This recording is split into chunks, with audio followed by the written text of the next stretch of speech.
मरियम नवाज ने एक स्टेटमेंट दिया और ये तारीखी स्टेटमेंट है, इसको तारीख का हिस्सा बनाया जाए, इस स्टेटमेंट को पाकिस्तान के निसाब की किताबों के अंदर छापा जाए।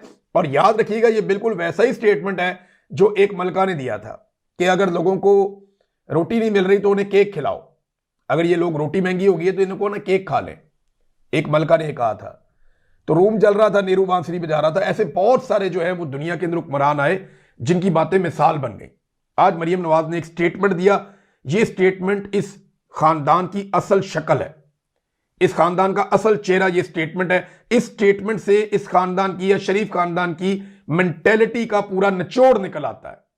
शरीफ खानदान की इज्तिमाई दानिश का जो निचोड़ है वो ये स्टेटमेंट है। इस स्टेटमेंट को हमेशा यानी रायगढ़ के बाद सुनहरे हरूफ में लिख देना चाहिए, लाहौर की दीवारों को यह स्टेटमेंट लिख कर देना चाहिए और लिखने के बाद आगे मरियम नवाज का नाम लिखना चाहिए। पाकिस्तान तहरीक इंसाफ को या अपोजिशन जमातों को या जितने भी डेमोक्रेट हैं पाकिस्तान में, उन सबको चाहिए कि हर दीवार के ऊपर यह स्टेटमेंट लिखें और इसके आगे मरियम नवाज का नाम लिखें। ऐसा शानदार स्टेटमेंट दिया ताकि लोगों को पता चल जाए कि ये लोग कौन है। स्टेटमेंट मरियम नवाज का यह है कि शऊर से किसी का पेट नहीं भरता, बस इतनी सी बात है। शऊर से किसी का पेट नहीं भरता, यह है बात। 1,24,000 पैगंबर इस दुनिया में आए, वो क्या देने आए थे? लोगों का पेट भरने तो नहीं आए थे।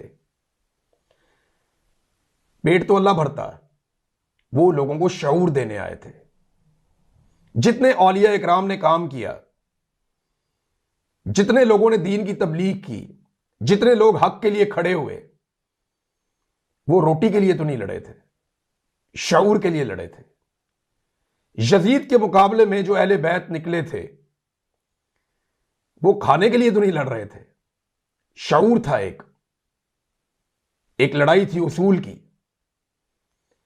देखें, जानवर का भी पेट भरता है ना। भेड़ें जो हैं वो एक चरागाह के अंदर होती हैं, उनका बड़ा अच्छा पेट भर जाता है। भेड़ों में और इंसानों में फर्क क्या है कि इंसान का पेट भरा हो या इंसान का पेट खाली हो। शऊर एक अलग चीज है जो इसको अलग करती है बाकियों से। भेड़ जो है उसका पेट भरा हुआ होता है लेकिन उसके पास शऊर नहीं होता। शऊर तो जानवरों में नहीं होता, इंसानों को तो शऊर चाहिए होता है। कायदे आज़म अल्लामा इकबाल अगर आपको शऊर ना देते तो आप एक अलग मुल्क ही ना बनाते। पेट तो तब भी भर रहा था जब हम मुतहदा हिंदुस्तान में रहते थे। फातिमा जिन्ना अगर शऊर ना देती तो डिक्टेटर कभी भी बेनकाब ना होता। जुल्फिकार अली भुट्टो इस शऊर के चक्कर में सूली पे चढ़ गया, उसकी बेटी कत्ल हो गई, बेटे भी उसके कत्ल हो गए। अकबर बुगटी इसी सवाल जवाब की नजर हो गया। मारंग बलोच जो है वो क्या मांगती है? वो शऊर की बात करती है ना। जितने भी लोग जबरी तौर पे लापता होते हैं, ये शऊर का सौदा नवाज शरीफ ने 2-3 दफा इस कौम को बेचा और फिर जाके एस्टेब्लिशमेंट के साथ डील कर दी। शऊर के बदले में नवाज शरीफ ने हमेशा रोटी को तरजीह दी, पेट भरने को तरजीह दी। आज एक शख्स जेल में बैठा हुआ है, उसने कौम की आंखों का ऑपरेशन किया है और कौम को इस लेवल का शऊर दिया है कि ये सारे ज़हनी मरीज बन गए। तो शरीफ खानदान की सपुत्री ने जो स्टेटमेंट दिया कि शऊर से किसी का पेट नहीं भरता, यह है इनकी कुल कमाई और यह है इनकी पूरी ज़हनियत। एक जानवर और इंसान में जो फर्क है ना, वो सिर्फ शऊर का है। पेट तो जानवर का भी भर जाता है, इंसान का भी भर जाता है। खाना तो मेरा रब खिलाता है, वो तो पत्थर में कीड़े को खाना देता है, तो खाना तो वो खिलाएगा, कभी अच्छा कभी बहुत अच्छा।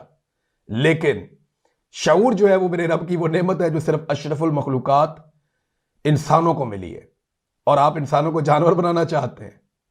बस ये एक जुमला इनकी पूरी तारीख बताकर चला गया। कमाल कर दिया, जो हम नहीं कर सके पूरा पाकिस्तान नहीं कर सका, पाकिस्तान का कोई सियासतदान नहीं कर सका, पाकिस्तान का कोई इंटेलेक्चुअल जो काम नहीं कर सका, वो आज मरियम नवाज ने करके हमें बता दिया कि एक्चुअली ये लोग कौन है, कि शऊर से किसी का पेट नहीं भरता। वाह, कमाल हो गया। अब तक के लिए इतनी, अपना ख्याल रखिएगा, अपने इस चैनल का भी। अल्लाह हाफ़िज़।